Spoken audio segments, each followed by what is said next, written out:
গত আগস্ট মাস থেকে শিরোনামে রয়েছে আরজি কর। মহিলা চিকিৎসকের দেহ উদ্ধারের পর ফাঁস হয়েছে হাসপাতালে চলতে থাকা একাধিক দুর্নীতি।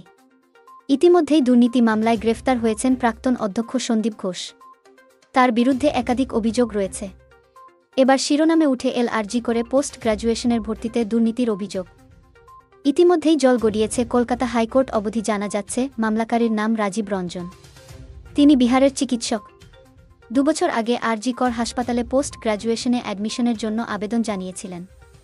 এরপর নিয়মমাফিক নথি যাচাইয়ের জন্য 2022 সালের নভেম্বর মাসে তাকে আরজি করে আসতে হয়। তবে নথি যাচাইয়ের প্রক্রিয়া শুরু হতেই নাকি বিহারের ওই চিকিৎসককে বলা হয় তার শংসাপত্র এবং নথি ভুয়ো। ঘটনাটি যখন ঘটে সেই সময় আরজি করের ডিন অফ স্টুডেন্টর অ্যাফেয়ার্স ছিলেন বুলবুল মুখোপাধ্যায়। মামলাকারী রাজীবের কথায় তার অভিযোগের ভিত্তিতেই টালা থানায় অভিযোগ দায়ের করা হয়। এরপর তাকে ওই বছরের 3 ডিসেম্বর অবধি পুলিশি হেফাজতের নির্দেশ দেয় শিয়ালদহ আদালত।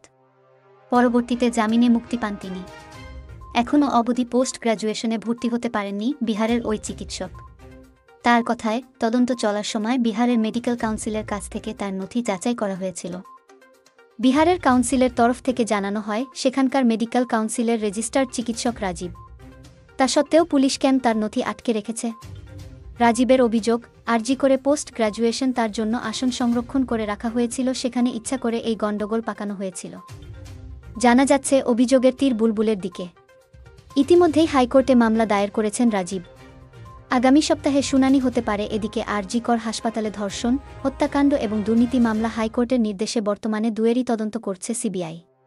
সম্প্রতি দুর্নীতি মামলায় প্রাক্তন অধ্যক্ষ সন্দীপ ঘোষকে গ্রেফতার করেছে তদন্তকারী সংস্থা। গ্রেফতার হওয়ার দুদিনের মাথাতেই সুপ্রিম কোর্টের দ্বারস্থ হয়েছেন সন্দীপ। আগামীকাল শীর্ষ আদালত এই মামলা শুনবে বলে খবর।